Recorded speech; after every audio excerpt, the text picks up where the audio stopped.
De retour en plateau pour cette 33e conférence annuelle des CLI. On a eu une matinée chargée au cours de laquelle on a parlé de beaucoup de sujets d'actualité. L'EPR, EPR2, les petits réacteurs, CIGEO, la piscine d'entreposage centralisée à La Hague. Et on va parler maintenant de démantèlement en ce début d'après-midi. Et on va se demander en particulier quelle place pour les riverains dans ces circonstances de démantèlement. Et puis ensuite, à 14h30, on fera vraiment un focus plus sur les déchets à très faible activité. Et je vous rappelle que pour répondre à vos questions, d'une part, bien sûr, vous pouvez les poser en utilisant le cadre, la fenêtre qui se situe à ma droite. Et par ailleurs, il y a des porte-paroles ici sur place qui peuvent aussi, en plus de nos intervenants, répondre à vos questions, notamment d'Orano, de l'ASN, d'Andra, d'EDF. Cédric Messier, bonjour. Bonjour. Merci beaucoup d'être avec nous. Vous êtes le directeur des déchets, des installations de recherche et du cycle de l'ASN. La parole est à vous pour nous présenter le processus, ses étapes, les exigences réglementaires en matière de démantèlement. Eh bien, merci, mesdames et messieurs, bonjour. Donc, avant de présenter la procédure réglementaire liée au démantèlement, et ensuite, dans une troisième partie, les étapes auxquelles les CLI peuvent donner leur avis, je souhaiterais revenir sur le démantèlement pour définir exactement ce qu'on entend par ce terme. Donc, le démantèlement, de quoi s'agit-il? Donc, le terme démantèlement couvre l'ensemble des activités techniques, mais aussi administratives, qui sont réalisées depuis l'arrêt définitif de l'installation jusqu'à son déclassement. Le déclassement, c'est une opération administrative qui consiste à retirer l'installation nucléaire de la liste des installations nucléaires de base. Alors, ces activités de démantèlement, elles comprennent donc des opérations administratives, mais également donc l'évacuation des matières radioactives, par exemple le combustible nucléaire, des déchets qui sont éventuellement encore présents sur le site, puis des opérations de démontage, démontage de composants, démontage d'éléments, et bien sûr un assainissement des sols, assainissement des locaux, et éventuellement en fonction de l'état final qui est visé, la destruction des structures de génie civil. Donc en 2021, nous avons 36 INB qui sont définitivement arrêtés ou en cours de démantèlement en France. Donc on a différents types d'installations. On a des réacteurs, d'anciens réacteurs de production d'électricité, donc les réacteurs de première génération d'EDF notamment, les UNGG dont on parlera tout à l'heure, Chinon, Saint-Laurent, Bugey. On a également des réacteurs de recherche du CEA situés en particulier à Saclay ou dans le sud à Cadarache et des installations du cycle du combustible, installations d'enrichissement ou installations de traitement du combustible usé, donc situées à La Hague. Alors, dès lors qu'une installation est définitivement arrêtée, celle-ci doit être démantelée. Elle va donc changer de finalité et les risques vont également changer. Donc, cette installation ne peut donc plus être couverte par son décret d'autorisation de création. Il y a lieu de prendre un nouveau décret, un décret de démantèlement. Donc, j'y reviendrai dans un deuxième temps. Ce décret fixe les principales étapes de démantèlement, la date de fin de démantèlement et également l'état final qui est visé. Donc dans le cadre de ces missions, l'ASN va contrôler, va d'abord élaborer, donc instruire ce dossier démantèlement, puis ensuite contrôler les opérations faites de démantèlement pour être sûr qu'elles soient bien conformes au décret de démantèlement qui a été pris. Encore avant de passer donc, aux procédures réglementaires, peut-être rappeler quelques enjeux du démantèlement. Donc la réalisation du démantèlement, ça couvre une durée très longue avec des opérations qui peuvent être complexes. Ça nécessite de nouvelles compétences comme la gestion de projets. Ça fait intervenir énormément d'entreprises qui vont être des entreprises spécialisées. Le démantèlement, contrairement au fonctionnement, va se caractériser par une succession d'opérations et une évolution des risques au cours de la vie de l'installation. Alors certains risques vont diminuer, par exemple les risques de rejet, puisqu'on va donc retirer les matières radioactives telles que combustibilisées, et d'autres risques vont apparaître. Les travailleurs vont notamment intervenir au plus près des matériaux qui ont été activés ou qui ont été contaminés. On a donc un véritable enjeu de radioprotection. Et puis on a des risques classiques, comme la chute de charge, due aux manutentions par exemple de gros composants. L'un des enjeux du démantèlement, c'est aussi la gestion des déchets. Donc le démantèlement, on en parlera dans la deuxième partie, va générer beaucoup plus de déchets que ce que génère une installation en fonctionnement. Dès lors, il faut s'assurer que ce qu'on appelle les installations support, c'est-à-dire des installations de traitement, de conditionnement de déchets, des installations d'entreposage, sont exploitées dans des conditions sûres. Enfin, déjà, il faut les autoriser, les créer, et ensuite s'assurer qu'elles sont exploitées dans des conditions sûres. Et puis, il faut aussi prendre en compte la disponibilité de filières de gestion des déchets. Et ça, c'est un point de vigilance de l'ASN quand elle évalue des stratégies de démantèlement du CEA, d'Orano ou d'EDF. Alors, si on passe maintenant à cette procédure réglementaire. Donc, l'exploitation d'une installation, elle débute par son DAC, son décret d'autorisation de création. Elle passe ensuite par sa phase de fonctionnement, ensuite son décret de démantèlement, et puis ensuite la décision, in fine, la décision de déclassement, c'est-à-dire donc le retrait de l'installation de cette fameuse liste des installations nucléaires de base. Alors, 2 ans avant l'arrêt définitif de l'installation, l'exploitant doit déclarer en fait cet arrêt définitif. Donc, il transmet cette déclaration au ministre chargé de la sûreté nucléaire et également au CLI, ainsi qu'il la met en fait à disposition du public. Alors, que comprend cette information? Elle précise la date en fait à laquelle l'installation va être en arrêt définitif.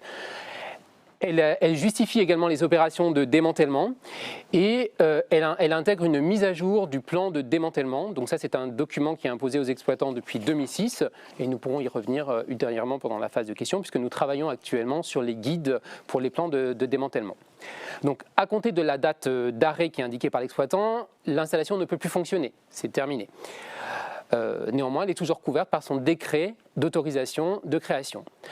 Alors, à partir de cet arrêt définitif, la phase de démantèlement va être précédée d'une phase préparatoire, c'est ce qu'on voit, préparation au démantèlement, qui va toujours être faite donc, sous le couvert du décret d'autorisation et qui va permettre d'évacuer les matières radioactives, donc le combustible usé, et de réaliser certaines opérations de préparation des locaux, préparation des chantiers, formation des intervenants et également caractérisation de l'état radiologique de l'installation.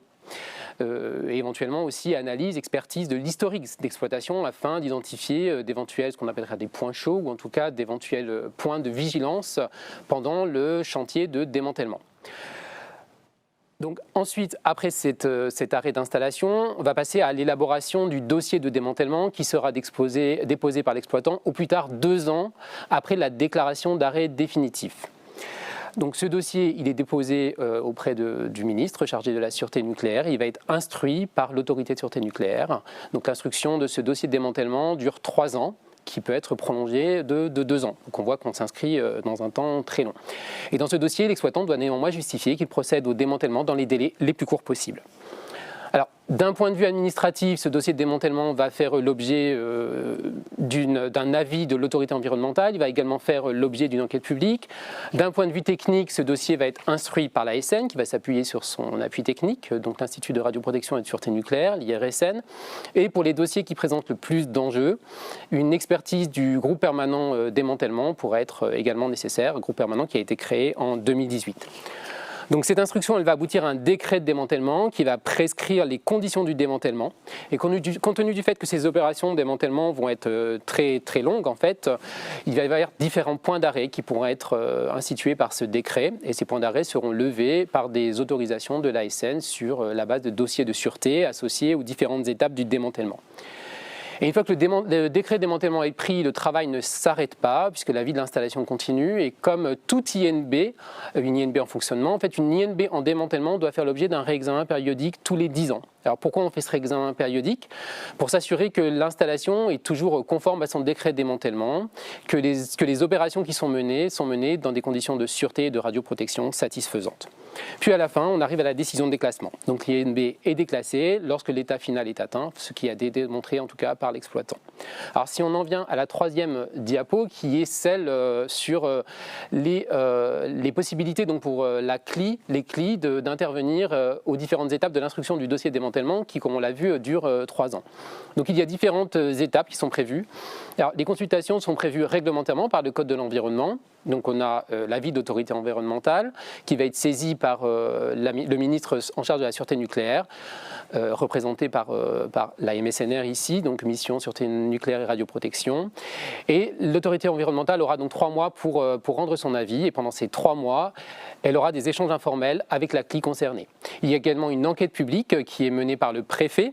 Donc cette enquête est menée donc localement et 2 mois avant le début de l'enquête publique, le préfet saisit en fait les collectivités territoriales compétente ou leur groupement. Et il transmet également ce dossier à la CLI au début de l'enquête publique et la CLI devra remettre un avis formel au plus tard 15 jours après la fin de l'enquête publique. Et ensuite, on a les étapes suivantes, les décrets et les décisions. Mais non, mais sur lesquels c'est important, parce que je pense que c'était justement l'occasion d'indiquer, excusez-moi. On a d'autres intervenants, il faut qu'on avance. Oui, mais qu'il soit bien clair quand est-ce que en fait, les CLI peuvent intervenir. En fait. Donc elles peuvent également intervenir à l'occasion du décret qui fait également l'objet d'une consultation. Et enfin, ce décret, comme j'ai dit tout à l'heure, est associé de décisions de l'ASN. Et là encore, l'ASN, lorsqu'elle prend ses décisions, propose en fait à l'exploitant ou au collège d'être auditionné. Et l'avis de l'ASN, la décision de l'ASN prend en compte cet avis des CLI pour ces décisions qui par ailleurs font l'objet de consultations sur Internet, sur le site de l'ASN. Voilà pour moi.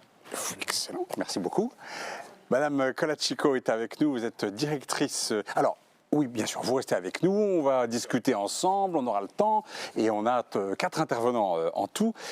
Myriam Colachico, donc directrice de la ligne de projet déconstruction des réacteurs graphite chez EDF. Voilà, on va parler de plan de démantèlement avec vous, en général, hein, pas juste sur les réacteurs graphite gaz. Oui, tout à fait. Bonjour mesdames et messieurs. Je représente ici la direction des projets déconstruction et déchets d'EDF qui effectivement prend le relais de l'exploitant nucléaire à la fin de la période de production, lors de la mise à l'arrêt définitif des installations, pour à la fois assurer le rôle d'exploitant nucléaire et de pilotage des opérations de déconstruction. Alors, la phase de déconstruction ou démantèlement dans la vie d'un réacteur, c'est une étape normale de son cycle de vie. Il y a d'abord l'étape de construction et de mise en service. Il y a ensuite la longue étape d'exploitation qui, pour nous, EDF, correspond à de la production d'électricité. Et puis ensuite, après l'arrêt définitif, nous avons cette étape de déconstruction. Elle peut se décomposer en plusieurs phases, mais il y a 2 phases très importantes. Une première phase de préparation des opérations de démantèlement, pendant laquelle, en fait, on va à la fois évacuer les principaux risques qui sont dans l'installation. Par exemple, on est dans cette phase-là sur les réacteurs de Fessenheim 1 et 2 qui ont été arrêtés en 2020 et on a déjà procédé à l'évacuation de l'ensemble du combustible de l'unité numéro 1 vers les piscines de La Hague. Donc à cette étape-là, quand on aura atteint le décret de démantèlement et donc la possibilité vraiment d'attaquer, je dirais, les opérations de démantèlement, on aura évacué 99,9% de la radioactivité de l'installation et on aura mis l'installation dans une configuration qui nous permet de débuter vraiment le démantèlement. Par exemple, on aura fait des adaptations sur les ventilations. Par exemple, on aura fait de la place dans la salle des machines pour pouvoir y installer une zone de tri de découpe de déchets. Donc ça, c'est la phase de préparation. Ensuite, dès qu'on a l'autorisation de démantèlement, on rentre effectivement dans cette phase de démantèlement qui, pour des réacteurs à eau pressurisée de type 900 MW comme Fessenheim, durera environ 15 ans. Et puis ensuite, il y a l'étape de déclassement. Actuellement, EDF a 11 réacteurs qui sont définitivement arrêtés, de 4 technologies différentes sur 7 sites. Alors, le plan de démantèlement, ça a été précisé juste avant, c'est un document effectivement que l'on trouve dans le dossier démantèlement, c'est la pièce numéro 3, et dans ce plan, l'exploitant soumet à l'autorité de sûreté les éléments qui permettent de se faire un avis sur le scénario de démantèlement et la façon dont vont être conduites ces opérations pour respecter les objectifs qui sont importants en termes de sûreté, par exemple vis-à-vis du confinement, mais aussi en termes d'impact sur l'environnement et puis de protection des travailleurs, notamment vis-à-vis de la radioprotection. Dans ce plan de démantèlement, il y a plusieurs éléments. Il y a d'abord une partie importante qui est l'explication et la justification de la stratégie de démantèlement. Est-ce qu'il s'agit d'un démantèlement qui est immédiat, comme c'est lancé sur Fessenheim, parce qu'on a tous les éléments pour lancer, ou est-ce que quand on a un ensemble de réacteurs, par exemple sur les graphites, on va commencer par un premier réacteur tête de série pour pouvoir tester et ensuite on le fera sur les suivants. Donc tout ça c'est expliqué et puis est-ce qu'on démonte par exemple la partie principale la plus complexe qui est la partie réacteur, est-ce qu'on fait un démantèlement sous eau comme on le fait sur les réacteurs à eau pressurisée ou bien sous air, donc de manière plus téléopérée comme on va le faire sur les réacteurs graphite. Deuxième point important, il y a toute une partie sur les généralités du démantèlement, les principes, les dispositions qui ont été prises lors de la conception des réacteurs pour faciliter le démantèlement. Par exemple, on peut avoir des peintures décontaminables sur le génie civil, on peut avoir des éléments qui vont nous faciliter les choses pour le démantèlement.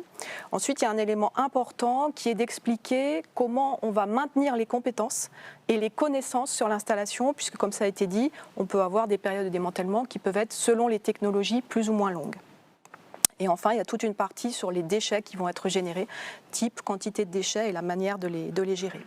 Ensuite, il y a une grande partie qui est vraiment le déroulement du scénario de démantèlement, la description des opérations, y compris parce que quand on fait du démantèlement, on peut aussi avoir besoin de construction neuve, de quels équipements nécessaires on va avoir besoin pour mener à bien le démantèlement. On va avoir besoin d'ateliers de découpe, on va avoir besoin de zones d'entreposage de déchets avant les évacuations. Voilà. Il y a également la précision sur l'organisation qui est envisagée pour traiter ces éléments. Et puis l'état final, qu'est-ce qui va être fait pour l'état final de l'installation.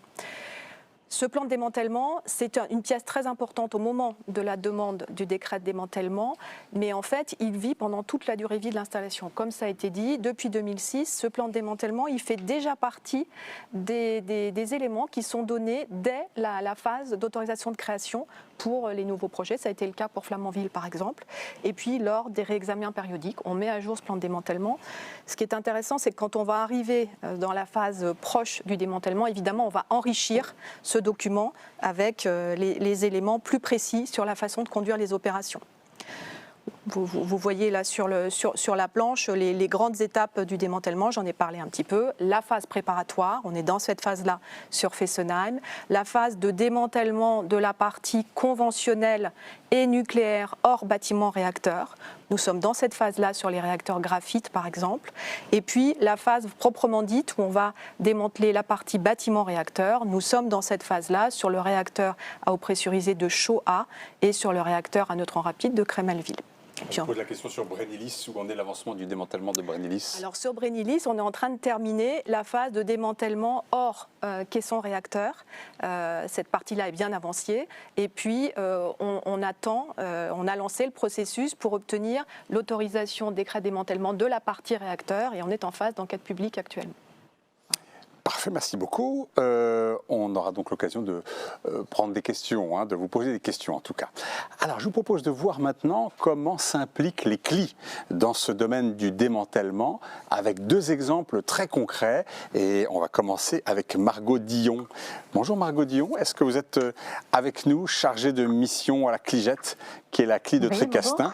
Bonjour, vous êtes en charge de la CLI attachée au site nucléaire de Romans-sur-Isère qui est exploité par Framatome. Et puis j'ai vu à l'instant même l'autre intervenant de CLI, c'est Bernard Rémery. On va faire plus ample connaissance avec vous tout à l'heure, Bernard Rémery. Alors revenons donc à Margot Dillon, donc chargée de mission à la CLIGET, la CLI de Tricastin. Comment est-ce qu'une CLI comme la vôtre se mobilise autour du sujet du démantèlement pour faire émerger les préoccupations locales, parce que c'est ça l'idée quand même. Tout à fait. Donc en fait, simplement très rapidement pour mémoire, la CLIGET, c'est la commission locale d'information auprès des grands équipements énergétiques du Tricastin, qui a été instaurée, qui a été créée par arrêté interdépartemental entre la Drôme et le Vaucluse en 2009. C'est une instance qui est coprésidée par le conseil départemental de la Drôme, en l'espèce Marie-Pierre Mouton, et également la présidente du conseil départemental de Vaucluse, Dominique Santoni. On a désormais 86 membres dans cette CLI suite à l'extension du plan particulier d'intervention du Tricastin. Et au-delà effectivement des activités, de l'activité annuelle de la CLI, celle-ci se mobilise régulièrement sur les consultations réglementaires puisqu'elle répond à chaque consultation dont elle est saisie, que ce soit par l'autorité de sûreté nucléaire ou les services de la préfecture. Et en particulier, elle s'est mobilisée entre 2012 et 2017 sur le dossier MADEM des INB 93 pardon, et 105. Donc l'INB 93, ou autrement appelée usine Georges Besse 1, c'est une usine en fait qui est présente en amont dans le cycle du combustible, une usine qui fait de l'enrichissement de l'uranium par diffusion, enfin qui faisait de l'enrichissement de l'uranium par diffusion gazeuse, et également l'INB 105, anciennement appelée Comurex, qui elle était une usine qui menait des opérations destinées à préparer de l'hexafluorure d'uranium. Donc la CLI constitue un groupe de travail pour chaque consultation qui est représentatif de l'ensemble des 4 collèges qui siègent au sein de la CLI, à savoir organisations syndicales, élus, personnalités qualifiées et associations de protection de la nature et de l'environnement. Et elle convie également à ces groupes de travail qui organisent des temps d'échange les partenaires locaux habituels, à savoir exploitants du site du Tricastin et également l'autorité de sûreté nucléaire. De manière tout à fait logique, ça a été exposé auparavant par les intervenants. Le calendrier, le processus de démantèlement est long et en conséquence, le calendrier de travail de la CLI est aussi tributaire des différentes échéances dans le cadre du processus de démantèlement. En termes de chiffres clés, simplement, très rapidement, pour les dossiers, donc pour le démantèlement de l'INB 93 et 105, ça a donné lieu à 4 enquêtes publiques, ce qu'on appelle 2 DARP, 7 groupes de travail, enfin 7 réunions du groupe de travail, et également 6 avis qui ont été rendus par la CLIGET. En termes de prérequis, c'est des prérequis en tout cas qui ont été identifiés par la CLI et qui se basent sur le retour d'expérience issu des 6 avis qui ont été rendus sur un intervalle de 5 années. Le premier, c'est la nécessité d'anticiper et d'informer. Tout ça pourquoi ? Tout simplement pour mieux participer. Quand on parle d'anticipation, c'est tout simplement être informé suffisamment tôt en amont de la consultation, parce que vous le savez, les délais pour répondre à une enquête publique sont relativement brefs. Alors ceci étant, maintenant il y a aussi la phase préalable qui permet à la CLI d'avoir communication du dossier bien en amont de l'enquête publique, ce qui est quand même bien plus confortable pour travailler sur des dossiers qui sont relativement denses et techniques.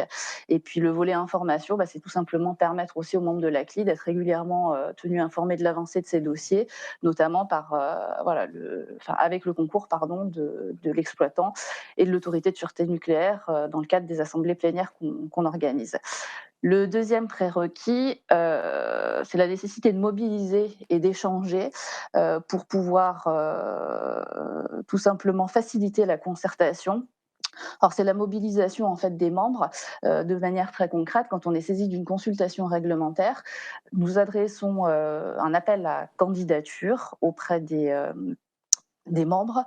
C'est assis sur la base du volontariat. On tâche quand même d'avoir un nombre de participants suffisamment conséquent et qui soit représentatif de l'ensemble des quatre collèges.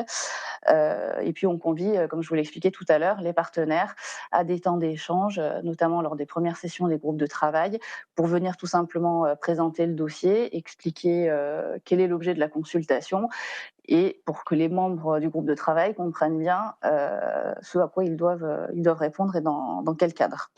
Le troisième élément important, c'est le bénéfice, j'en parlais juste avant, du concours qui est apporté par les partenaires en local, à savoir les exploitants du site du Tricastin et également l'autorité de sûreté nucléaire. Pour nous, c'est celle qui est basée sur Lyon.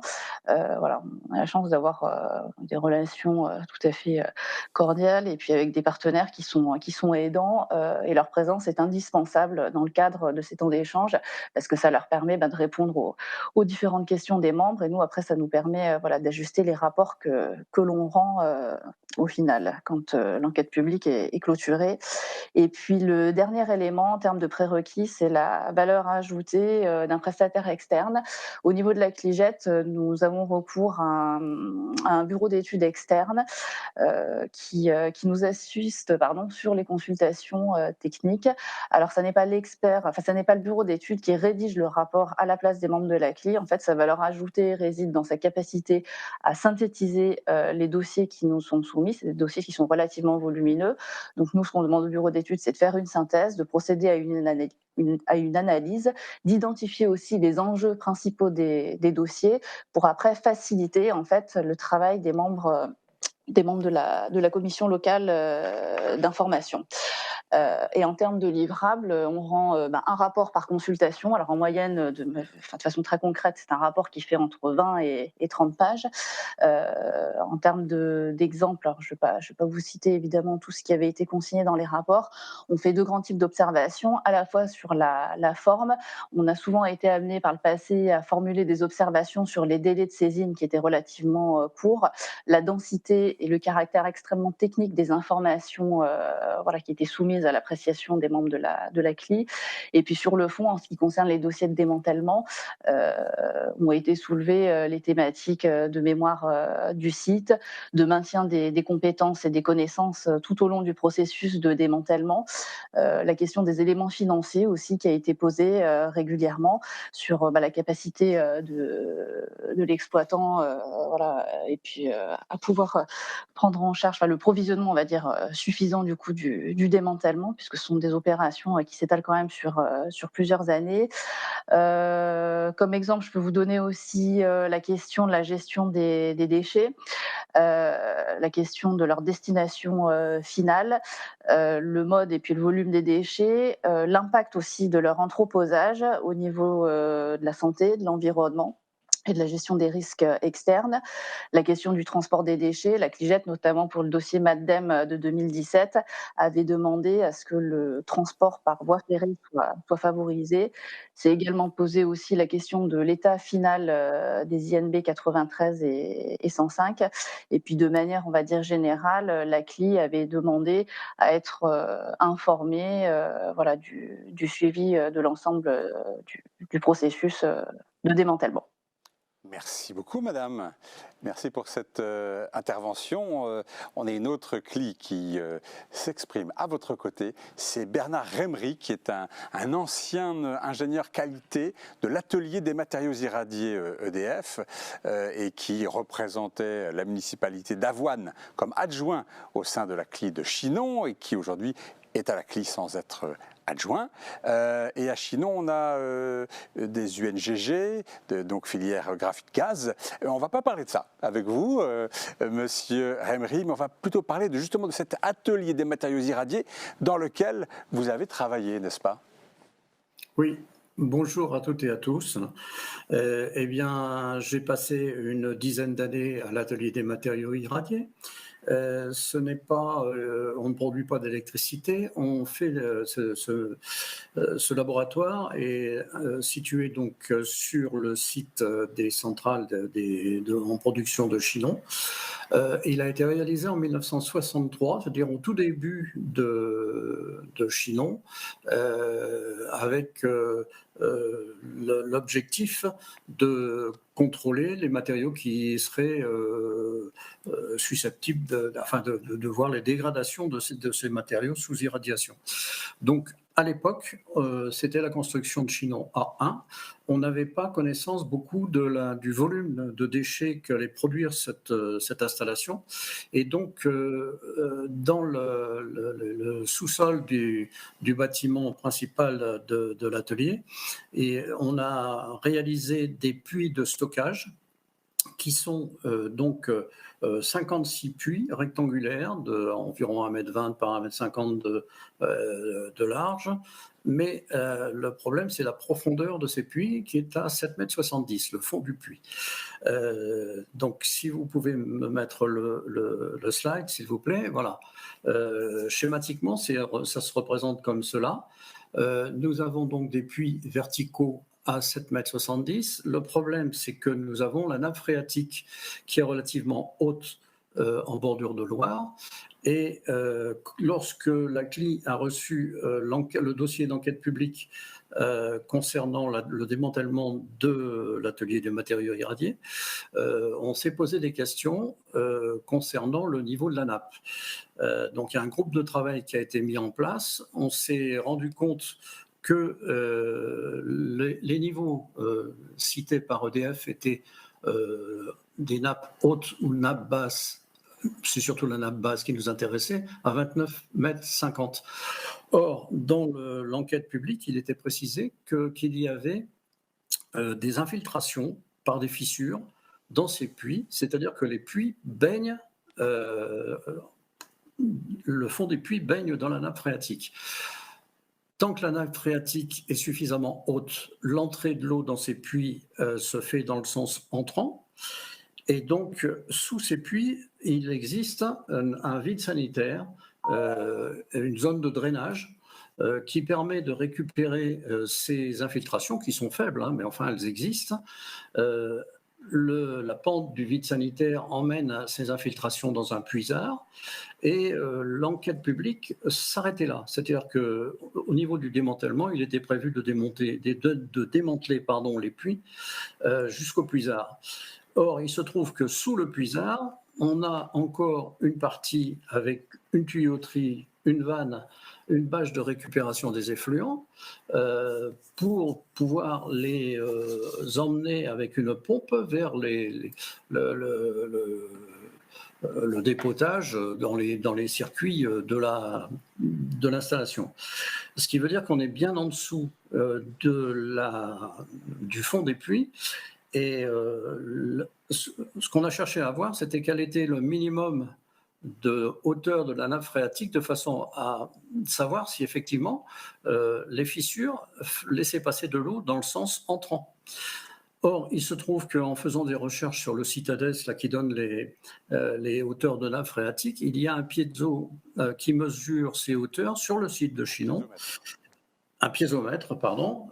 Donc, ce piézomètre, on a des indications qui datent depuis 1993. Donc, on n'a pas, par exemple, la sécheresse de 1976, on n'a pas retrouvé de valeur de hauteur de nappe. Néanmoins, en 97, qui était une année de sécheresse, on avait déjà une hauteur de nappe qui était à 27,80 m, c'est-à-dire pratiquement à la même hauteur que le fond des puits. Donc la CLI on a rencontré les gens de la centrale, le groupe de travail a rencontré les gens de la centrale pour présenter des remarques, dont celle-ci. Il y avait 5 remarques, mais d'autres qui étaient peut-être moins importantes. Et cette remarque-là a été prise en considération. La direction du CNPE, dans les 3 semaines qui ont suivi, a renvoyé des documents, dont le slide que vous avez sous les yeux, avec des commentaires en disant qu'effectivement, la déconstruction serait prolongée jusqu'aux bâches de récupération et tout le matériel qui est en dessous des puits. Voilà, ça c'était un des problèmes que nous avons soulevés. Le deuxième problème étant... Monsieur, est-ce que vous permettez que je vous interrompe parce qu'effectivement on a pas mal de questions et on n'a plus énormément de temps, mais je pense que ça c'était vraiment le problème le plus important que vous vouliez aborder. Donc l'idée qu'effectivement, si j'ai bien compris, par période de sécheresse, eh bien les eaux qui sont contenues dans ces puits pouvaient couler jusque dans la nappe finalement. Et donc on pouvait avoir une contamination, hein, on pouvait avoir une contamination de la nappe par ces puits. Voilà, c'est ça. Donc c'est très important. Donc en tout, vous aviez mis en évidence 5 ou 6 erreurs qui ont été prises en compte par EDF et notamment celle-là dans les 3 semaines. Et ça a été important, ça a été pris en considération aussi par l'ASN.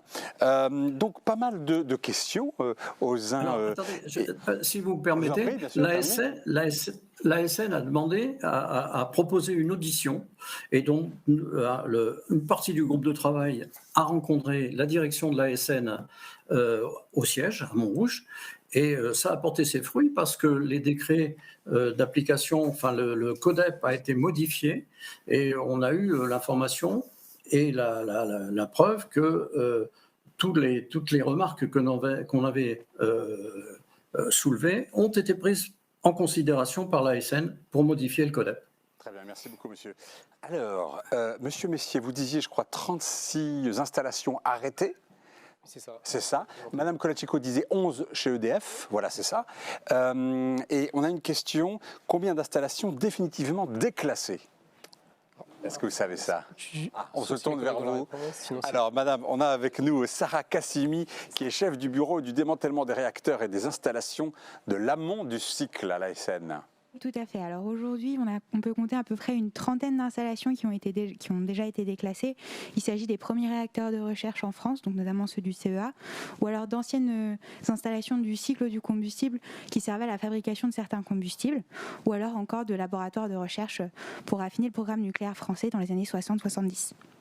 Alors on a aussi une question de Patrick Royanet qui vous demande, alors je ne sais pas qui l'a posé d'ailleurs, mais est-ce qu'on a une idée du coût global du démantèlement de l'ensemble des INB présentes et futures, vous demande-t-on. Alors les futures, là ça risque d'être un petit peu compliqué, mais en tout cas présentes. Parce que ça a un sens, parce que de toute façon, pour certaines d'entre elles, c'est dans des décennies, donc mais... Ce qu'on peut peut-être dire qu'on n'a pas eu le temps de développer, c'est que le coût du démantèlement, c'est une obligation de l'exploitant de l'intégrer et par ailleurs sous forme de provision, de l'évaluer, de la provisionner avec des actifs dédiés. Et donc, typiquement, tout à l'heure, j'ai parlé d'un réacteur à eau pressurisée. Pour le démantèlement des 2 unités de Fessenheim, aujourd'hui, notre provision, elle est de 800 millions d'euros. L'ordre de grandeur, c'est ça. Et donc après, tout ça, c'est provisionné au fur et à mesure en fonction de la date d'arrêt. Donc aujourd'hui, en particulier, effectivement, quand il y a une décision pour certains réacteurs d'aller au-delà de 40 ans, ça modifie les prévisions sur plus tard la provision à préparer, quoi. Donc tout ça est bien regardé réacteur par réacteur. Et le rôle de l'ASN, c'est d'analyser les hypothèses techniques qui justement sous-tendent ces provisions qui sont faites.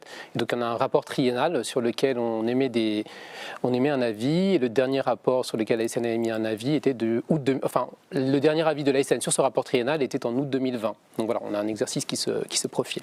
Et au-delà de l'ASN, on est également suivi de près par la Direction générale énergie et climat sur, en particulier, ce sujet des provisions et des actifs dédiés. Question de Yves Oluig qui vous demande, la loi demande à prendre en compte la possible réutilisation partielle d'un site démantelé, déclassé. Les CLI, qui sont issus de la loi, devraient-elles être associées pour avis sur cette réutilisation du site ? Alors en fait, le dossier de démantèlement va décrire l'état final et donc ce dossier fait l'objet effectivement de différentes consultations. Donc les CLI peuvent être amenés à se prononcer sur l'état final qui est proposé par l'exploitant, qui après fait l'objet d'un avis de l'ASN, mais elles sont amenées à se positionner. L'état final dépend un petit peu de la configuration. Aujourd'hui, par exemple, si je prends le site de Brennilis, qui est dans un parc des Monts d'Arriée, l'état final, ce sera ce qu'on appelle retour à l'herbe, c'est-à-dire ça reviendra à un site ouvert. En revanche, sur le site de Fessenheim ou sur les sites Chinon, Saint-Laurent, Graphite-Gaz, aujourd'hui, nous, notre objectif, c'est de rester un site industriel et de pouvoir, à l'avenir, y reconstruire potentiellement des installations de production électrique décarbonées. De quel type, on verra au moment opportun. Alors, question pour l'ASN. L'ANCLI a recommandé dans son récent livre blanc sur le démantèlement que les prochains démantèlements des 900 MW fassent l'objet préalablement d'un débat public pour que le public se prononce sur l'ensemble de ce programme de façon générique. Est-ce que l'ASN est en mesure de soutenir cette recommandation de l'ANCLI ? Je vous en prie, Madame Rigaille. C'est vrai qu'il n'appartient pas forcément à l'ASN de dire ce que doit être la forme de telle ou telle concertation, donc je n'irai peut-être pas dans le détail, débat public ou pas débat public. Par contre, ce qui est très clair, c'est que on va avoir un cas pratique sur le démantèlement de Fessenheim, qui va passer dans quelques années en enquête publique, et Fessenheim ressemble beaucoup aux futurs autres 900 MW qui seront démantelés. Et donc je ne peux qu'inviter finalement l'ANCLI à se saisir aussi de cette opportunité pour travailler et quelque part faire la multiplication mentale de ce à quoi pourrait ressembler ce programme à l'occasion des concertations autour de Fessenheim. Et puis plus généralement, à l'ASN, donc on a pris connaissance avec beaucoup d'intérêt de ce livre blanc établi par l'ANCLI, qu'on a trouvé d'une qualité très intéressante, avec beaucoup de bonnes idées, et on vous a proposé et on vous propose de poursuivre le dialogue dans le cadre de votre groupe permanent démantèlement et de pouvoir avoir des échanges très réguliers avec les CLI déjà concernées, celles de Fessenheim, et puis celles qui seront concernées plus tard autour de ce programme de démantèlement des 900. Merci Madame Rigaille, directrice générale adjointe de l'ASN. J'avais une question peut-être pour Margot Dillon et aussi d'ailleurs pour Monsieur Remry, parce que ce qui est très intéressant, c'est qu'avec vos deux CLI, ce qu'on voit, c'est que vous êtes très actifs, vous réussissez à rendre beaucoup d'avis à la CLIGET. Margot Dillon, vous l'avez indiqué, 6 avis, enfin voilà, il y a beaucoup de travail, on voit ça, c'est très intense. Et puis alors vous vous êtes appuyé sur un prestataire externe qui lit pour vous, qui dégrossit, si vous me passez l'expression, les dossiers qui vous sont remis, qui vous permettent donc d'orienter votre réflexion sur des points plutôt que sur d'autres, qui attirent votre attention. Et de l'autre côté, on a M. Remry. Alors c'est une autre méthode, mais la méthode de M. Remry, j'ai l'impression, dites-moi si je me trompe, mais c'est presque un prestataire interne, c'est-à-dire que finalement vous étiez à EDF, vous connaissiez le site lui-même, vous en aviez la mémoire vous-même. Donc une question, jusqu'à quel point est-ce qu'il ne faut pas effectivement aller chercher des prestataires externes comme ça? Est-ce que ça se fait beaucoup? Et puis jusqu'à quel point est-ce qu'il ne faut pas aussi essayer d'aller chercher des gens qui ont travaillé sur site et puis qui en ont gardé la mémoire? Alors peut-être Monsieur Remry dans un premier temps, parce que vous êtes à l'écran, puis on entendra Madame Dion après. Oui, mais c'est quelque chose qui au jour d'aujourd'hui n'a pas été envisagé. On s'appuie au niveau de la CLI sur des connaissances du personnel ayant travaillé sur le site, sur aussi des personnes qui s'occupent un peu plus particulièrement de l'environnement. Voilà, il n'y a pas eu de notion de prestataire. Par contre, par exemple, pour le démantèlement de l'atelier des matériaux irradiés, il a été décidé de faire un groupe de travail spécifique qui se réunira autant que de besoin pour regarder d'un peu plus près les documents qui vont nous être fournis. Mais il n'y a pas vraiment de sous-traitance de prévu à ma connaissance au jour d'aujourd'hui. Alors j'ai une question pour Madame Dion qui vous est posée par Joël Jugeux. Il vous le demande: comment obtenir l'intervention d'un cabinet d'expertise extérieur et indépendant? Combien coûte cette prestation? Qui paye? Alors, comment l'obtenir? Alors déjà, la CLIGET est gérée en régie par le conseil départemental de la Drôme. Donc déjà, ça fait l'objet d'un marché public. C'est un marché de prestations intellectuelles. Oui. Donc, on a renouvelé le marché, pour être très concrète, l'été dernier. Ce sont des marchés de 3 ou 4 ans, des marchés à bon de commande, voilà, pour être un peu technique sur la terminologie marché public. Après, pour ce qui est du financement, effectivement, c'est prévu dans le budget. Et puis nous avons, au niveau de la CLIGET, nous avons un financement tripartite. C'est-à-dire que l'autorité de sûreté nucléaire, nous lui demandons chaque année de financer 50% du budget prévisionnel.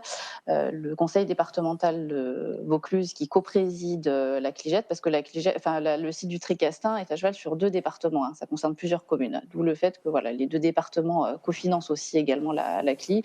Et puis le reste est pris en charge par le conseil départemental de la Drôme. Après, le bureau d'études ne fait pas tout le travail à la place des participants qui sont énormément mis à contribution.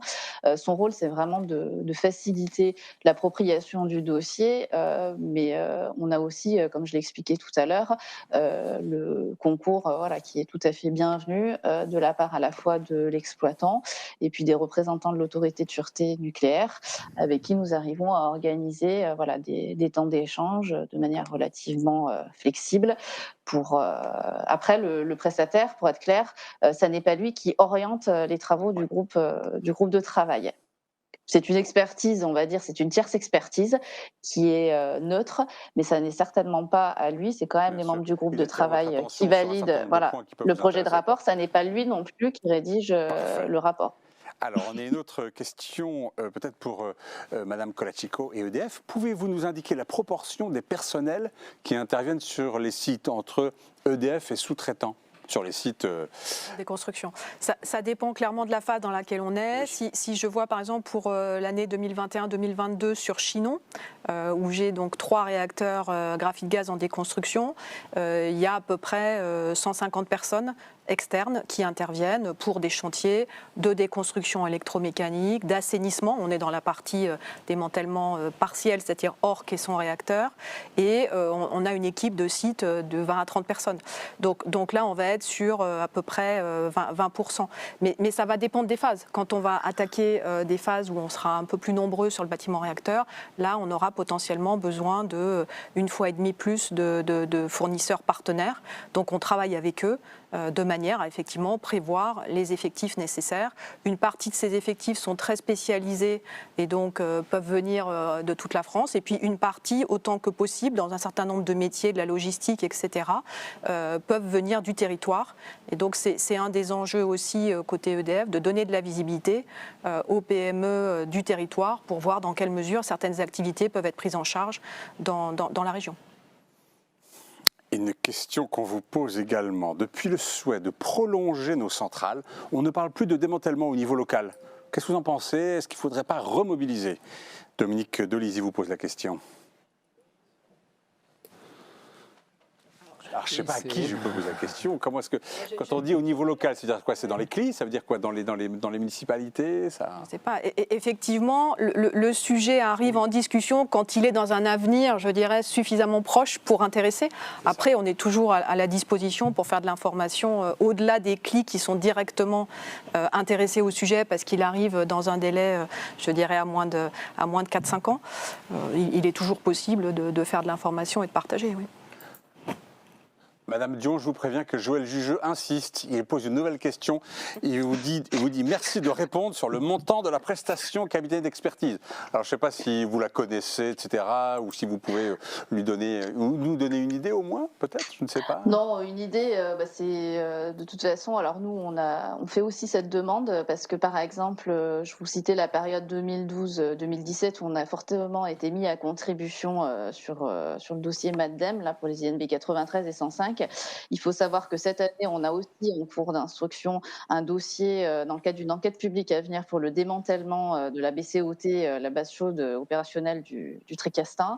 Là, cette année, par exemple, on a quatre consultations réglementaires auxquelles il faut qu'on réponde entre le mois de janvier et la mi-mars, pour être très clair.